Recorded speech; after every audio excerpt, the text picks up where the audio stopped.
In the age of Treta, when Lord Ram, Mother Sita and Lakshman departed into the forest for 14 agonizingly long years, the city of Ayodhya was plunged into grief. Subsequently, when they returned, the residents were so jubilant on reuniting with the lords of their life that they illumined the entire city in welcome. That tradition continues till today. Traditionally, light has been understood as a symbol of knowledge, illumination, and enlightenment. That is why we pray, Asatoma Sadgamaya, Tamasoma Jyotirgamaya. O Lord, lead us from darkness to the light, from falsehood to the truth. So while we illumine our houses on the outside to destroy the darkness there, let us also ponder over the means for destroying darkness within our hearts. What darkness is there within, you may ask? Well, there is. Once, a swan and an owl got into an altercation. The swan appreciated what a sunny, wonderful day it is. The owl said, "What are you talking about? This is not daytime.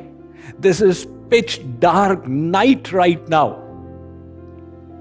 The owl caught hold of the swan and dragged him into a cave on the mountainside where 30-40 of his kind owls were residing. They all exclaimed, "What creature have you got here?"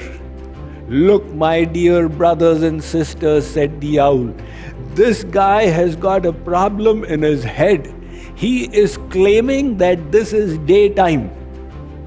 Now all the owls got annoyed and came to attack the swan, who flew away to save his life, and pondered on how people can look on the day as the night.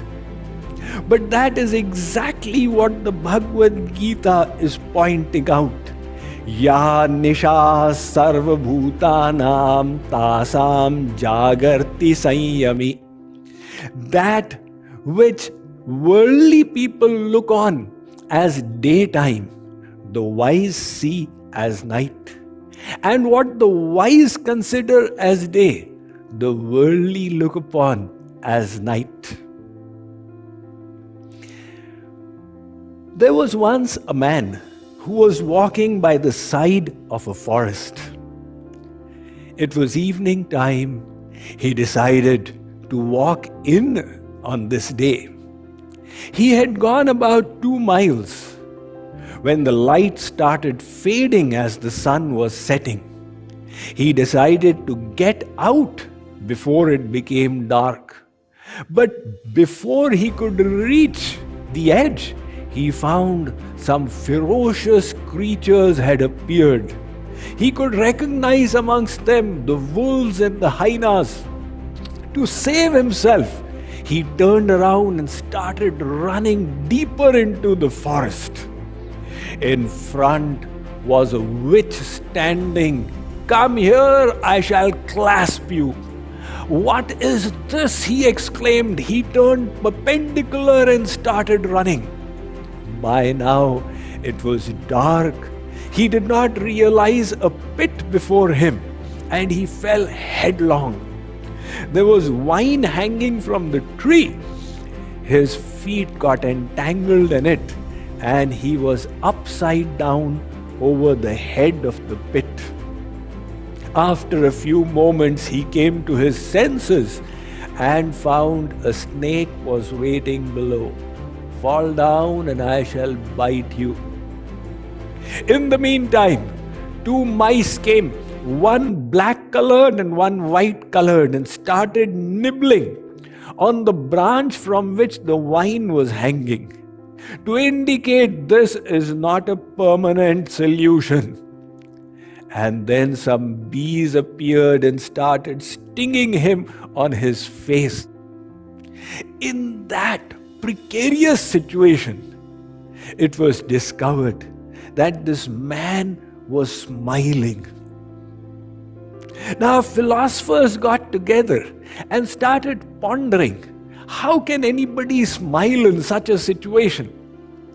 They looked up and discovered a beehive above.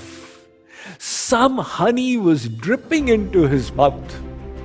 He was relishing it and saying, the honey is so tasteful. He had forgotten the bees, the snake, the witch, and the creatures. You would say this guy was completely crazy.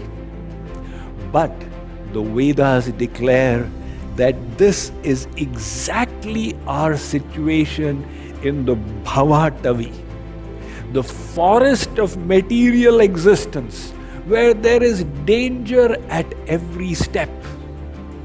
The animals that had started chasing this man, they are diseases that pursue us in life. Now cholesterol has become a problem, now sugar count has gone up, and now it is BP. The witch standing ready to embrace is old age, who is willing to take us in its lap.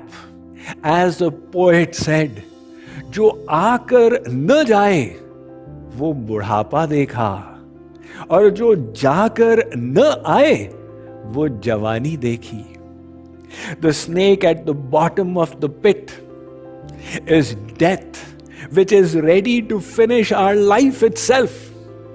And that is why the saying in English, as sure as death, this life is veritably dead end.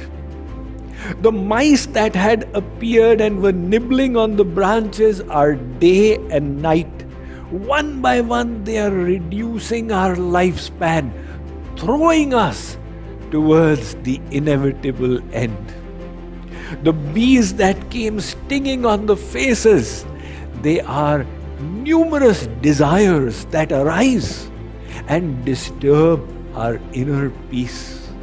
Yet, the little bit of gratification we experience from the objects of the senses makes us forget it all, and we remain oblivious to our precarious situation. This is the ignorance of the darkness. That is why Lord Ram said, Moha Nisha Sab Sovanihara Dekhi Sapana Aneka Prakara Janiye tab hi jiva jag jaga Jab sab vishaya vilasa viraga. Just as somebody sees dreams in the sleeping state, similarly in the darkness of ignorance, the souls are dreaming, I am a millionaire, I am a billionaire, I have a wonderful family and a house, and one day it is all gone. So how do we remove this darkness? Let us say there is darkness on the outside in Dallas because of the night time, and you wish to remove it by lighting lamps in the homes. The night still remains. Suppose there is no cloud in the sky, all stars are visible. They cannot remove the night. Suppose further, the moon is also full, right up there. All these together are not sufficient to remove the night. And one sun arises, the night disappears. Rakapati Shodasha Uahi Tara Gana Samudaya Sakala Girinha Tavalaya Ravi Binurata Jaya. In the Ramayana, Goswami Tulsidas writes that just like without the sun, the night does not disappear. Likewise, the ignorance of Maya will only disappear when we bring the light of the Supreme Divine Lord.